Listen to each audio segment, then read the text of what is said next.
આખા વર્ષ માટે આપણે જે બટાકાની વેફર બનાવીને ભરીએ છીએ, આજે હું એની રેસીપી લઈને આવી છું. અને એના માટે બટાકા ક્યારે લેવા, કેવા લેવા, કઈ રીતે વેફર પાડવી, કઈ રીતે બાફવી, ક્યાં અને કઈ રીતે સૂકવવી, એ બધી ટિપ્સ આજે હું તમને આપીશ. તો વિડીયો આખો જોજો અને મારી ચેનલને હજી સુધી તમે સબસ્ક્રાઈબ ન કરી હોય તો સબસ્ક્રાઈબ કરી દેજો. તો વેફર બનાવવા માટે બટાકા હંમેશા નવા લેવામાં આવતા હોય છે. નવા બટાકા આમ તો જાન્યુઆરી ફેબ્રુઆરીમાં આવી જતા હોય છે, પણ જે સ્પેશિયલ વેફર માટેના બટાકા હોય છે એ હોળી પછી જ આવતા હોય છે.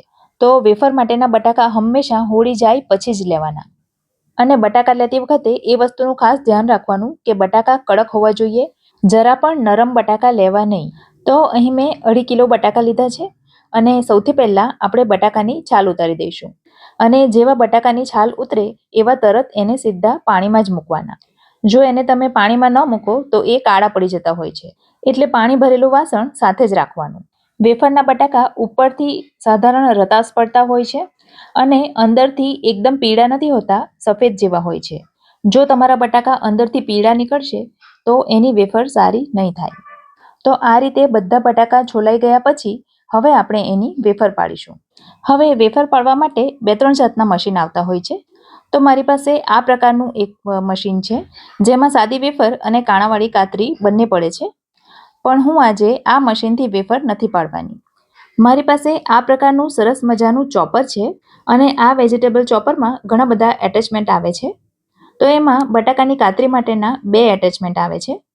એકમાં થોડી જાડી ચિપ્સ પડે છે, જે ભજીયા કે બટાકા પૂરી બનાવવા માટે ઉપયોગમાં લઈ શકાય, અને બીજાથી થોડી પાતળી ચિપ્સ પડે છે, જેનાથી આપણે વેફર પાડીશું.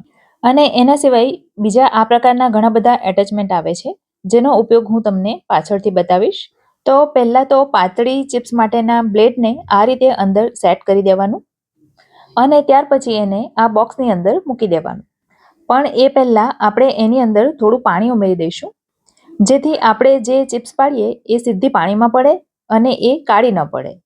તો આ વાતનું ખાસ ધ્યાન રાખવાનું કે તમે કોઈ પણ મશીનમાં ચિપ્સ પાડતા હો એને ડાયરેક્ટ પાણીમાં પાડવાની.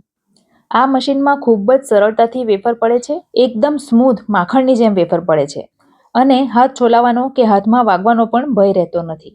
અને ખૂબ જ ઝડપથી વેફર પડતી હોવાથી આ 2.5 કિલો બટાકાની વેફર માત્ર 10 થી 12 મિનિટમાં જ તૈયાર થઈ જાય છે. અને વેફર આ પ્રકારની વધારે પાતળી પણ નહીં અને વધારે જાડી પણ નહીં, એ પ્રકારની હોવી જોઈએ. જુઓ, આ ચોપરમાં ખૂબ જ સરસ એક જ સરખી થિકનેસની વેફર તૈયાર થાય છે.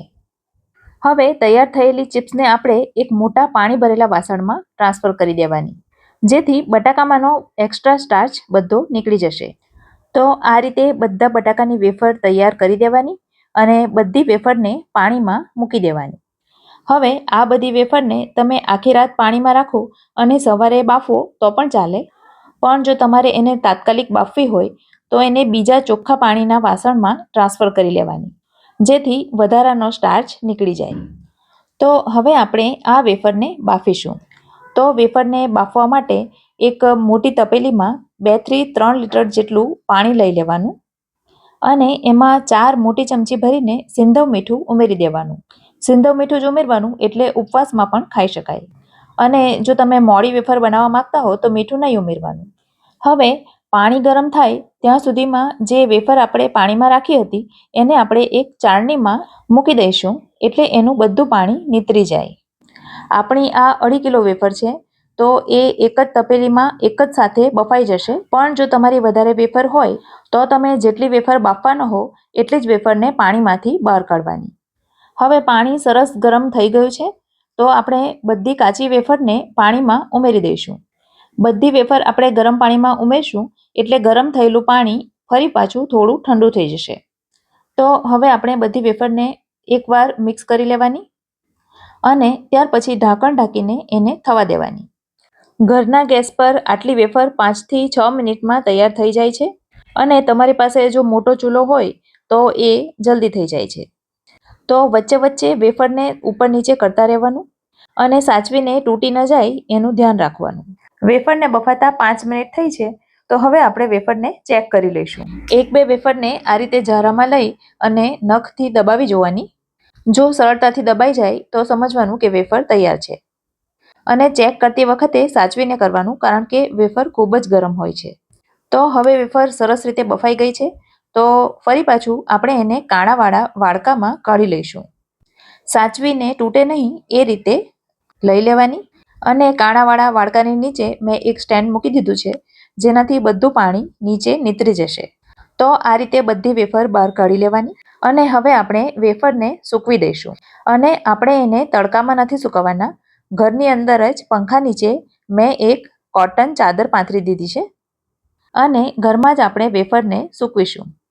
જે વર્કિંગ વુમન હોય છે, આખો દિવસ ઘરની બહાર રહેતા હોય છે, એમને દિવસે આવો સમય કાઢવો ખૂબ જ મુશ્કેલ થઈ જતો હોય છે.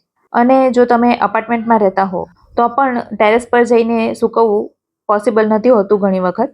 તો એમના માટે આ રીત ખૂબ જ ઉપયોગી નીવડશે. તો બાફેલી વેફરને પહેલાં ચાદર ઉપર બધી મૂકી દેવાની અને ત્યાર પછી સાધારણ ઠંડી થાય પછી એને એક એક કરીને ગોઠવી દેવાની. અને એમાં આખો દિવસ કે રાત પંખો ચાલુ રાખવાની પણ જરૂર હોતી નથી. જો તમે બારી બારણા ખુલ્લા રાખો તો એની હવાથી પણ એ સરસ રીતે સુકાઈ જાય છે. હા, રાત્રે સૂતા પહેલાં અથવા તો વેફર પાથર્યાના 7-8 કલાક પછી તમારે એને ફેરવી લેવી પડશે. મતલબ કે એકવાર એની સાઈડ ચેન્જ કરી લેવાની. અત્યારે સાંજના 4 વાગ્યા છે અને બધી વેફર પાથરી દીધી છે. અને બીજા દિવસે સવારે 11 વાગે તમે જોઈ શકો છો કે વેફર સરસ રીતે સુકાઈ ગઈ છે. હા, રાત્રે સૂતા પહેલાં મેં બધી વેફરને એકવાર ટર્ન કરી દીધી હતી. જો એક વેફર હું તમને તોડીને બતાવું કે કેટલી સરસ એ સુકાઈ ગઈ છે. વેફર તો સરસ સુકાઈ ગઈ છે, પણ આપણે એને થોડીવાર માટે તડકામાં તો મૂકવી જ પડશે, કારણ કે આપણે એને આખું વરસ સાચવવાની છે. તો હવે મેં બધી વેફરને એક વાસણમાં ભરી લીધી છે અને 2 કલાક માટે આપણે એને આકરા તાપમાં તપાવવા માટે મૂકી દઈશું. અને એને તાત્કાલિક તડકામાં મૂકવી પણ જરૂરી નથી. તમે ઘરમાં વેફર પાડી અને સુકાઈ જાય એટલે એક વાસણમાં ખુલ્લી મૂકી રાખો અને ત્યાર પછી આખા વીકમાં તમને જ્યારે પણ સમય મળે ત્યારે આ રીતે 2 કલાક એને તપાવવા માટે મૂકી દો તો પણ ચાલે. તો હવે તડકામાં મૂક્યા પછી વેફર સરસ રીતે કડક થઈ ગઈ છે. તો હવે હું તમને એને તળીને બતાવીશ. એને તળવા માટે તેલ એકદમ ગરમ કરવાનું અને ત્યાર પછી વેફર એમાં મૂકી અને તળાઈ જાય એટલે તરત એને બહાર કાઢી લેવાની. તળાઈ ગયા પછી વધારે સમય તેલમાં નહીં રાખવાની, નહીં તો એ લાલ થઈ જશે. જુઓ કેટલી સરસ ઉજળી વેફર તૈયાર થઈ છે. હવે જે વેજીટેબલ ચોપરથી આપણે વેફર પાડી એમાં બીજું શું શું ચોપ થાય છે અને કઈ રીતે થાય છે એ હું તમને ઝડપથી બતાવી દઉં. શાકભાજીના ઝીણા ટુકડા કરવા હોય તો આ પ્રકારની બ્લેડ જે આવે છે એ અંદર મૂકી દેવાની અને ત્યાર પછી આ રીતે ઉપર શાકભાજી કે ફ્રૂટ તમે જે પણ કંઈ કટ કરવાના હો એ મૂકી દેવાનું. અત્યારે હું તમને બટાકા સાથે બતાવી રહી છું. અને ઉપરથી આ રીતે તમે પ્રેસ કરી દેશો એટલે સરસ ઝીણા ઝીણા ટુકડા થઈ જશે. જો કોઈ શાકભાજી કે ફ્રૂટના તમારે લાંબા ટુકડા કરવા હોય તો આ બ્લેડનો ઉપયોગ કરી શકાય. આપણે બટાકાથી કરીએ છીએ તો ફ્રેન્ચ ફ્રાઈઝ માટે ઉપયોગમાં આવે એવા સરસ ટુકડા આ બ્લેડથી થઈ જાય છે. અને આ સિવાય 10 થી 12 જેટલા બીજા ઘણા બધા એટેચમેન્ટ આની સાથે આવે છે. તો જો તમારે આ ચોપર ઓનલાઈન મંગાવવું હોય તો એની લિંક મેં ડિસ્ક્રિપ્શન બોક્સમાં મૂકી દીધી છે, તો તમે ત્યાંથી મંગાવી શકો છો.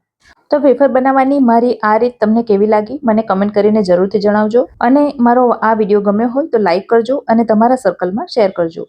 તો ફરી મળીશું આવી જ એક નવી રેસીપી સાથે. ત્યાં સુધી મને રજા આપો. આવજો.